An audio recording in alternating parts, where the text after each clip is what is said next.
¿Qué tal? ¿Cómo les va? Qué gusto que inicien con nosotros una nueva semana aquí en la UNAM Responde desde nuestras instalaciones de TV UNAM, compartiendo con ustedes pues parte del conocimiento que se genera dentro de nuestra Universidad Nacional Autónoma de México. Como cada día les recordamos que podemos hacer juntos este programa a través también de nuestras redes sociales. Ustedes decidan cuál prefieran y háganos llegar sus dudas, sus comentarios a través de Facebook, Twitter o Instagram. Y bueno, esta tarde hablaremos de cine y su preservación en la era digital y de cómo los materiales audiovisuales se vuelven archivos fílmicos, pero también memoria viva. Quédense con nosotros.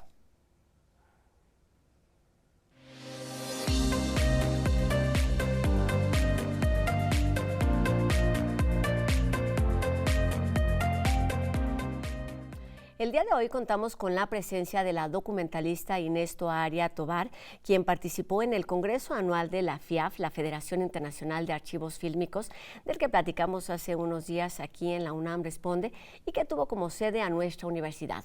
Esta cineasta madrileña, además de ser filóloga, desde muy pequeña descubrió su atracción por las películas, la forma de hacerlas y también de conservarlas en sus diferentes formatos. Y esta tarde viene a platicarnos de su más reciente largometraje, El cine, registro vivo de nuestra memoria, una colaboración con TV UNAM. Inés, bienvenida a la UNAM Responde y también, por supuesto, a México. ¿Cómo estás? Hola, muy bien, muchas gracias.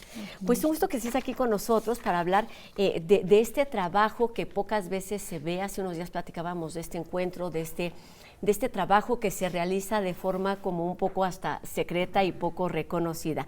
Y quisiera que nos platicaras un poco tu visión como cineasta. Tu especialidad son los documentales y además la recuperación de imágenes. Cuéntanos de esto. Sí, pues bueno, el campo realmente, como bien has dicho, no se conoce como se debería conocer. Si todos tenemos acceso a películas es porque alguien se preocupó que estas películas fueran accesibles, no llegaran a nosotros. Entonces se ha perdido mucho cine y a veces no lo recordamos, ¿no? Como del cine mudo se calcula que el 80% es lo que se ha perdido, o sea, realmente solo conocemos el 20% de toda la producción mundial. Y claro, son datos que te quedas como muy parado y dices, ¿dónde fue eso? ¿Cómo se perdió? ¿Por qué no hemos cuidado de ello? Se perdió el 80% y lo que tenemos únicamente es el 20% de lo que se ha hecho. De lo que se ha hecho, y tenemos algunos registros escritos de lo que existió, de lo que pudo haber. Hay cosas que van reapareciendo de repente en lugares insólitos, en un armario, en un cajón, algún familiar que lo pasa. Entonces a veces se redescubren cosas que van rellenando la historia del cine, pero realmente hemos perdido mucho por desinterés, otro por desastres naturales, por muchas diferentes razones, pero ahora ya se está valorando nuestro patrimonio audiovisual y se ve lo mucho que podemos aprender, no solo de un largometraje de ficción, que también se puede, sino también de todos los otros, desde cine industrial, educativo, las películas familiares, los home movies, de todo se puede aprender, y ahora mirando hacia atrás, eso es la memoria viva nuestra que está registrada, entonces tiene todo mucho valor y vale la pena preservarlo y sobre todo valorar esta profesión que realmente está un poco en la parte de atrás de la historia del cine, pero son realmente los preservacionistas, los archivistas de cine quienes han podido mantener esta historia viva y han permitido que tengamos ahora acceso a ello. Te quería preguntar esto justo para entender tu visión y tu experiencia profesional en torno a las imágenes, porque no solamente se trata pues de hacer y de filmar, de tener imágenes en movimiento, sino de lo que se hace alrededor para conservarlas, porque se vuelven justo esto, memoria viva, que tiene que ver con tu más reciente documental. Platícanos de este trabajo.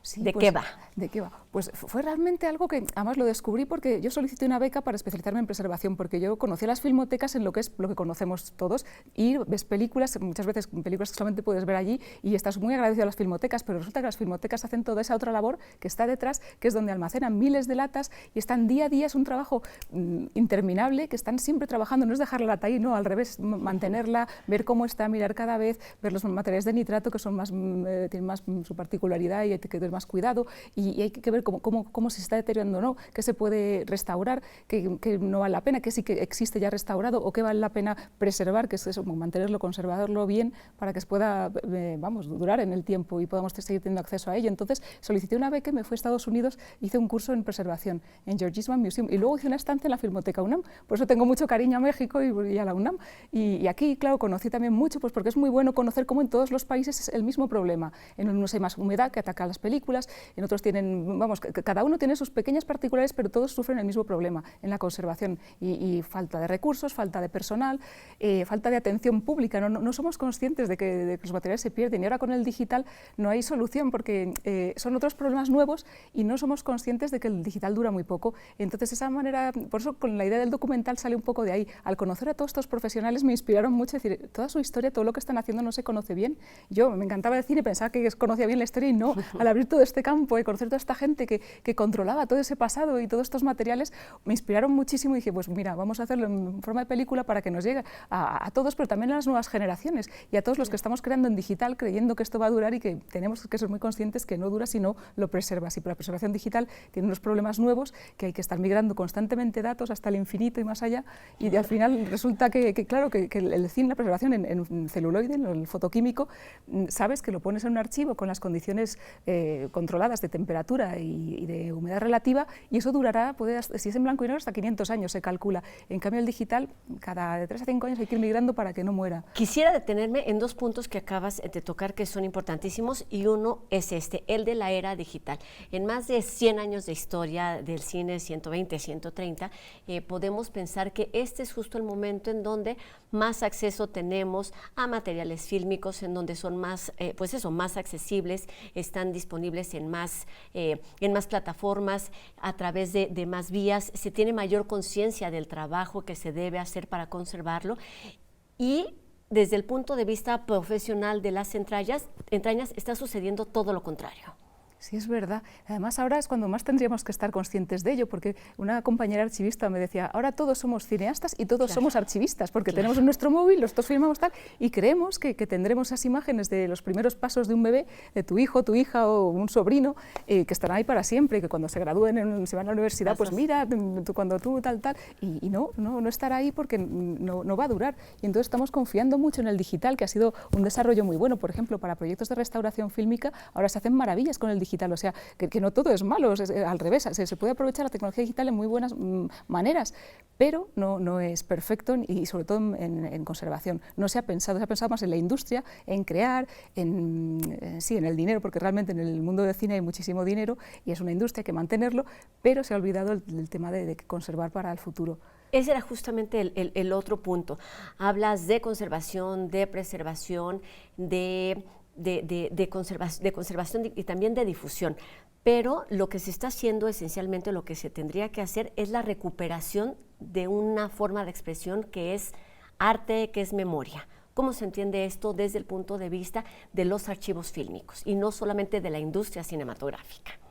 Pues precisamente FIAF, la Federación Internacional de Archivos Fílmicos, que se funda en los años 30, lo fundan justo porque se dan cuenta que no se valoraba el cine como arte. Entonces, ahora claro, decimos, ¿cómo puede ser? No se considera, se desechaba, además como estaba el nitrato que podía incendiarse, entrar en autocombustión era peligroso, almacenarlo además costaba mucho porque son grandes espacios lo que ocupan las latas. Entonces, se cree, que se ha perdido tanto porque hasta se tiraba en el océano, se quemaba, realmente se destruyó conscientemente.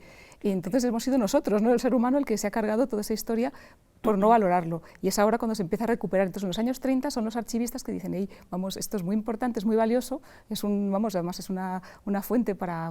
Es que no solo es entretenimiento, lo que decíamos del cine, sino que es nuestra historia, pues, aprender sociología, hasta gente de vestuario que mira en el pasado para verlo, de peinados, y las interacciones humanas, sobre todo en películas que son más documentales, se ve cómo se relacionaba la gente, o con los niños, cómo se enseñaba, cómo se educaba, con el tema del machismo, del sexismo, cómo se ve, cómo nos han educado, hasta ahora, cómo era, y cómo hemos ido esos patrones, es como nos hemos educado. La publicidad nos da es una fuente, es brutal cuando ves anuncios y dices, pero es que de ahí venimos. Un documento histórico en el sentido más estricto de la palabra. Teniendo este conocimiento y además esta experiencia que fuiste adquiriendo a través de tu preparación, tanto en España como en Estados Unidos y aquí en México, ¿qué es lo que querías mostrar? ¿Qué es lo que quedó en este trabajo documental? Pues quería, por un lado, en el fondo, que fuera un homenaje a toda esta gente, que es una labor, en el fondo, poco reconocida y poco conocida. Y en el mundo de los archivos están acostumbrados a ello y saben que muchas veces se hace un reportaje y no cogen exactamente lo que tal y hablan por encima. Entonces, siempre de entrada estaban como diciendo, estamos reacios porque, claro, es una cosa que es difícil de explicar y la gente tal, pero por otro lado estamos súper ilusionados porque por fin se va a entender. Entonces, la gente, ellos se fueron abriendo. En cuanto hay interés, yo realmente entré en el mundo de los archivos porque estaba haciendo un documental y al entrar allí y vi todas esas latas, entonces me puse a preguntar, fue en la Filmoteca de Cataluña, en Barcelona, y yo era de fuera, no era de Barcelona siquiera, y cuando era un estudiante, era muy joven, y me abrieron todo, entonces me explicaron todo este campo. Entonces quería reconocer eso, cómo ellos valoran lo que hacen, saben que es muy importante, no se conoce, no ha habido mucho interés, y cuando ven que sí que lo hay, es una manera de transmitir para que en el futuro seamos más conscientes de lo que hagamos. Es verdad que es una tarea que lleva mucho dinero y que en el mundo hay muchos problemas, yo soy consciente y que hay que dedicar recursos a problemas muy gordos, pero el cine tiene una parte que nos puede ayudar a ser mejores y a empatizar, y es muy importante en la sociedad de hoy día conocer otras situaciones, conocer de dónde venimos, cómo ha habido tantísimo racismo, todo el tema colonial se ve en el cine, ¿no? Hay que ver, no sé, hay que despertar y yo creo que nos puede ayudar de una manera muy buena, tanto leer como ver cualquier registro audiovisual, yo creo que nos ayuda a ser mejores. Con esta pues conciencia de la importancia que debemos tener en términos generales en torno al material que se tiene y el que se está filmando, que se está grabando en este momento. ¿Cuáles son los principales retos de los archivos fílmicos pensando en este momento? Y te lo pregunto así porque es ahora cuando se tendría que estar trabajando para que dentro de 100 o de cualquier cantidad de tiempo este material siga siendo disponible. Pues sí que hay muchos, porque por un lado eso desgraciadamente son recursos, ¿no? Son humanos, para profesionales que hacen falta. Todas las filmotecas necesitan siempre más gente, más tiempo para trabajar con los materiales, más esos recursos económicos para mantener los archivos. Por ejemplo, hay países, claro, por ejemplo, como hay que tenerlo con aire acondicionado, pues eso es muy caro, mantenerlo. Luego el espacio, los edificios en sí, que también hay que construirlos con determinadas características para que duren más. Y luego, por supuesto, el desafío digital, que ahora ya se sabe cómo puede durar y tal, pero claro, no todos lo estamos haciendo y es carísimo, porque parecía que iba a ser más barato, pero no, se calculaba que puede ser hasta 11 veces más caro que pasar a fotoquímico. De hecho, los grandes estudios de Hollywood, las películas que quieren que duren, es una ironía, se filman en digital, se editan en digital, se postproduce, se proyecta en digital, se emite, pero luego lo pasan a fotoquímico. Entonces nos lo contaban en Pixar, Disney, vamos, y muchos estudios es lo que están haciendo, y es la gran ironía, ¿no? Que hoy por hoy aún sabemos que el cine, si lo cuidas bien, el fotoquímico, la película, durará. Una ironía que tiene bases en un sustento real, vamos, así se ha trabajado y es la forma que se ha comprobado en la que se puede mantener más tiempo todos estos materiales. Inés, te quería preguntar sobre tu documental en particular. ¿Lo fuiste construyendo a manera de homenaje, como ya nos decías, a todas estas personas, a las instituciones que se han dedicado a esta labor que puede tener poco reconocimiento? ¿Cómo colaboró TV UNAM y cómo sumó la Filmoteca de la UNAM y México en particular a la realización de este trabajo? Pues fue muy bonito, pero fue un desafío también porque llegó la pandemia. Y claro, ahí nos cerró mucho, no pudimos ir a muchos sitios que queríamos, porque dijimos, por ejemplo, Portugal, que estábamos en España sobre todo, y decimos, están al lado, iremos, pues no pudimos, y además que no podíamos ir, se podía viajar, no pudimos, una lástima, y entonces lo mismo pasó con México, pero entonces, claro, estando en contacto con la Filmoteca UNAM, dijimos, mira, estos materiales, tal, estuvimos hablando, nos mandaron metraje, hablamos de lo que queríamos reflejar, entonces sí que pudimos colaborar y nos facilitaron materiales audiovisuales para poder reflejar la Filmoteca UNAM y lo que han hecho aquí.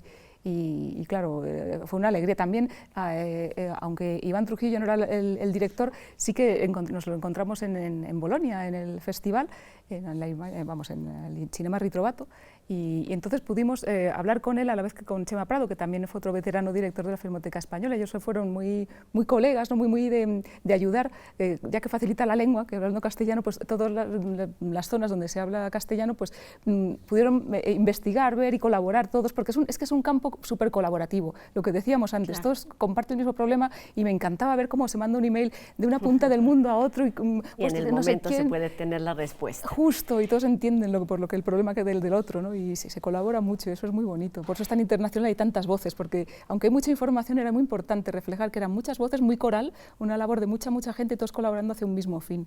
Y esto es importante. ¿Consideras tú que el archivo, la memoria audiovisual, está en riesgo? ¿Cuáles son las alternativas a tomar para recuperarlo y conservarlo?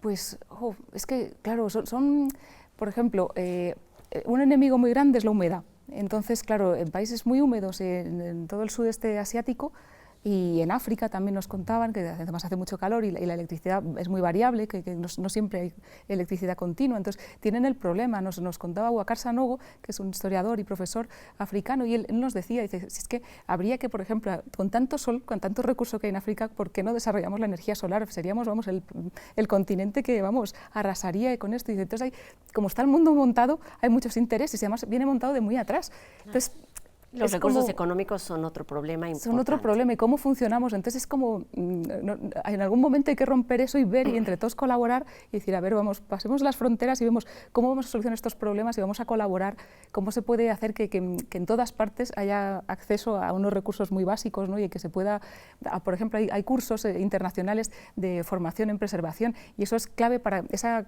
especie de diálogo que es clave para empezar este segundo paso, que ya es más gordo, que es hablar con los dirigentes, hacer ver que esto es un problema, por qué puede ser bueno para un país recuperar estos materiales que en el caso de África, por ejemplo, están por muchos países, en Europa, cuando estaba la URSS, pues también para allá fueron, porque también África en el momento, antes de que cayera el muro, pues también estuvieron muy en contacto, entonces iban a laboratorios allí, se formaban allí, pero los materiales, las películas se han quedado fuera de África, entonces hay que recuperar esos materiales porque tienen que estar ahí, que es la memoria de esa región, de su identidad, ¿no? O sea, se aprende. Entonces, está muy bien que haya copias en todas partes, pero todos tenemos que tener acceso a esos materiales que enriquecen y que explican de dónde venimos, ¿no? Que sin conocer de dónde venimos, yo creo que progresar es muy difícil.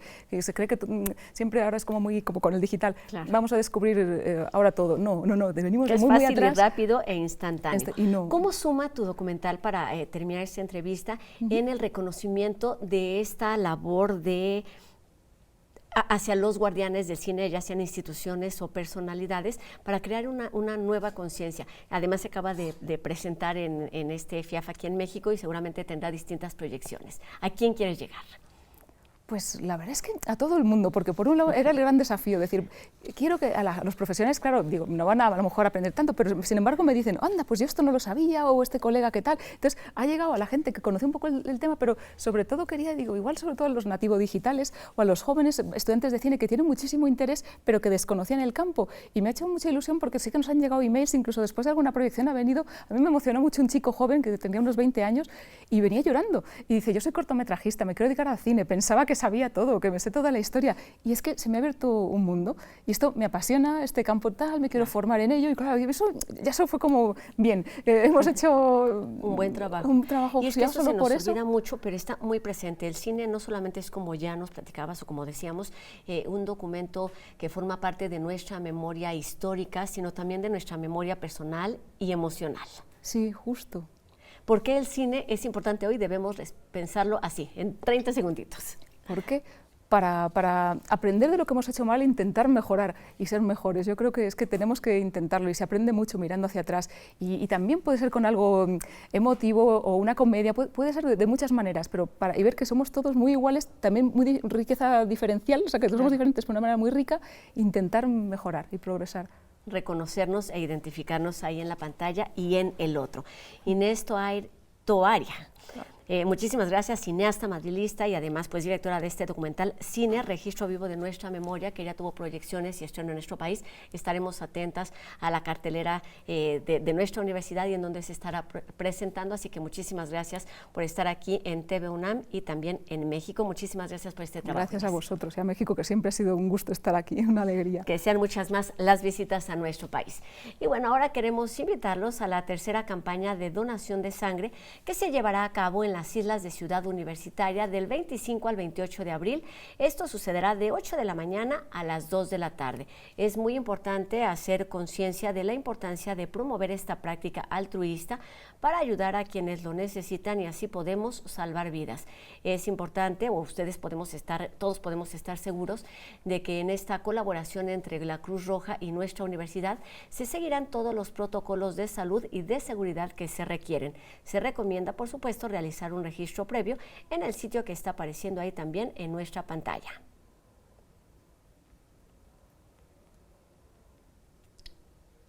Y vamos ahora con el doctor Carlos Rosales, quien nos explica esta tarde qué son los anticuerpos, esas proteínas sorprendentes que nos protegen de las enfermedades.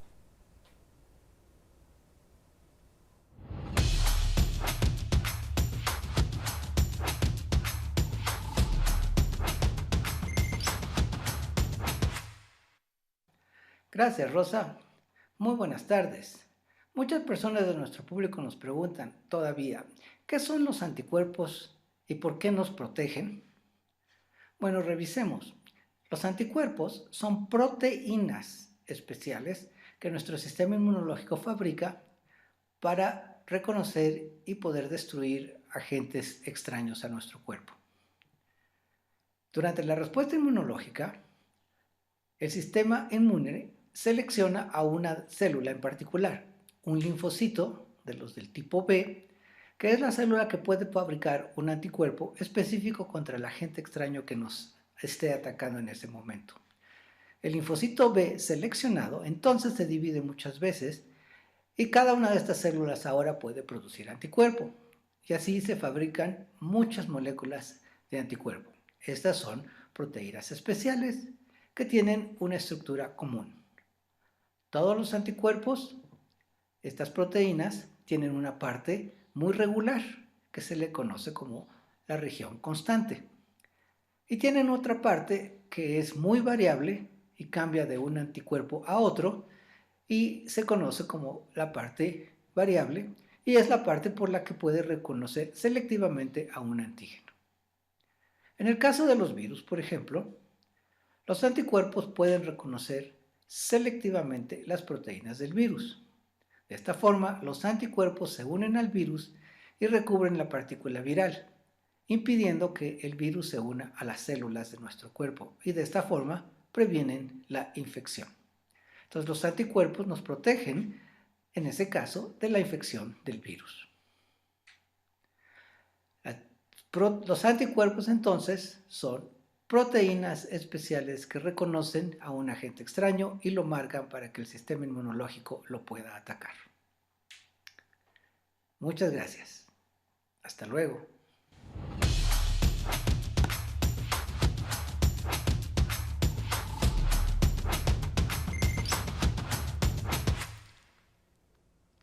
Sabemos que es necesario utilizar bloqueador solar para protegernos de las radiaciones, sin embargo debemos hacer un uso responsable de estos productos. UNAM Global nos cuenta enseguida sobre el desarrollo de un protector solar ecológico.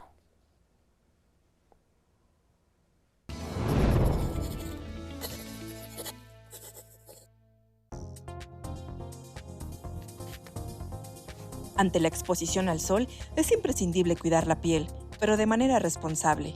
Anualmente, 200 toneladas de restos de cremas de protección solar llegan a los océanos, de acuerdo con un artículo publicado en la revista científica Applied Sciences.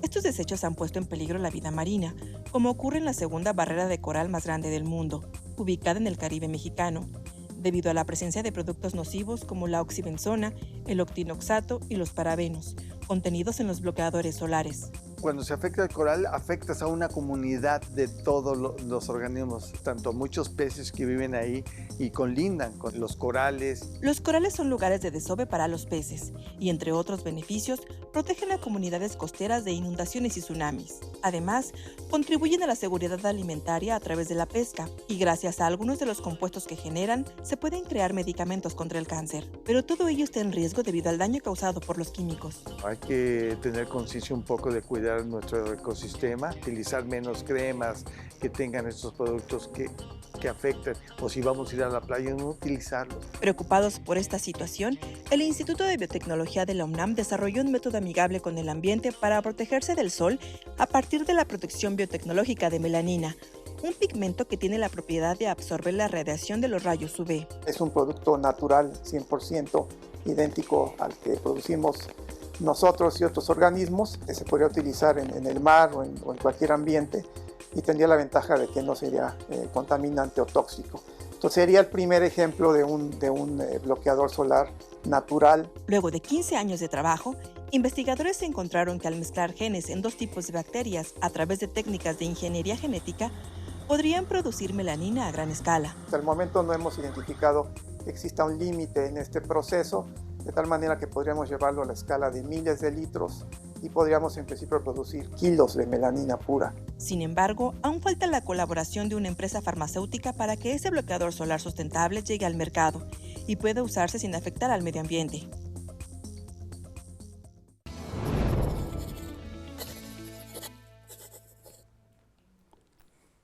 Cada vez resulta más necesario cuidar distintos factores que tienen que ver con nuestra persona, con nuestra alimentación, y todo se impacta directamente en nuestro medio ambiente y, por supuesto, en nuestra salud. Con esto terminamos nuestro programa de hoy, agradeciendo a Ricardo Iturbe en la lengua de señas, y nosotros los invitamos a que nos acompañen el día de mañana en una nueva emisión de La UNAM Responde. Gracias a todos ustedes que nos ven del otro lado de la pantalla y a todas y cada una de las personas que hace posible esta transmisión. Mi nombre es Rosa Brizuela. Adiós.